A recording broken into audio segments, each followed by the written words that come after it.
दुर्गा अष्टमी व्रत पर पावन कथा एवं पूजन विधि। कथा के अनुसार देवी पार्वती रूप में महागौरी ने भगवान शिव को पति रूप में प्राप्त करने के लिए कठोर तपस्या की थी। एक बार भगवान भोलेनाथ द्वारा कहे गए किसी वचन से पार्वती जी का मन का आहत होता है और पार्वती जी तपस्या में लीन हो जाती है। इस प्रकार वर्षों तक कठोर तपस्या करने पर जब पार्वती नहीं आती तो पार्वती को खोजते हुए भगवान शिव उनके पास पहुंचते हैं। वहां पहुंचकर वे पार्वती को देखकर आश्चर्यचकित रह जाते हैं। पार्वती जी का रंग अत्यंत ओजपूर्ण होता है। उनकी छटा चांदनी के समान श्वेत और कुंद के फूल के समान धवल दिखाई पड़ती है। उनके वस्त्र और आभूषण से प्रसन्न होकर देवी उमा को गौरवरण का वरदान देते हैं और वे महागौरी कहलाती है। पूजन विधि। दुर्गा अष्टमी तिथि परम कल्याणकारी, पवित्र, सुख देने वाली और धर्म की वृद्धि करने वाली है। अष्टमी को मां भगवती का पूजन करने से कष्ट, दुख मिट जाते हैं और शत्रुओं पर विजय प्राप्त होती। मां की शास्त्रीय पद्धति से पूजा करने वाले रोगों से मुक्त होकर धन वैभव से संपन्न होते हैं।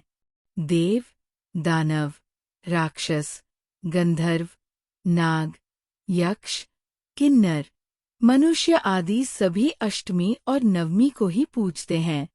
कथाओं के अनुसार इसी तिथि को मां ने चंडमुंड राक्षसों का संहार किया था। महाअष्टमी के दिन माता महागौरी की पूजा की जाती है। महाअष्टमी के दिन स्नान के बाद मां दुर्गा का षोडशोपचार पूजन करें। महाअष्टमी के दिन मां दुर्गा के 9 रूपों की पूजा होती है, इसलिए इस दिन मिट्टी के 9 कलश रखे जाते हैं और देवी दुर्गा के 9 रूपों का ध्यान कर उनका आह्वान किया जाता है। अष्टमी के दिन कुल देवी की पूजा के साथ ही मां काली, दक्षिण काली, भद्रकाली और महाकाली की भी आराधना की जाती है। अष्टमी माता को नारियल का भोग लगा सकते हैं, लेकिन इस दिन नारियल खाना निषेध है, क्योंकि इसके खाने से बुद्धि का नाश होता है। माता महागौरी अन्नपूर्णा का रूप है।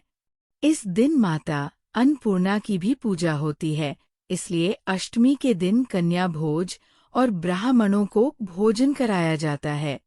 खीर, मालपुए, मीठा हलवा, पूरन पोई, केले, नारियल, मिष्ठान्न, घेवर, घी शहद और तिल और गुड़ माता को अर्पित करें।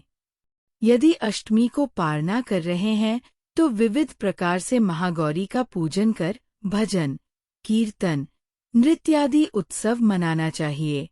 विविध प्रकार से पूजा हवन कर 9 कन्याओं को भोजन खिलाना चाहिए। हलवा आदि प्रसाद वितरित करना चाहिए। वीडियो को लाइक कर दीजिएगा और चैनल PR नए हैं तो सब्सक्राइब कर दीजिएगा।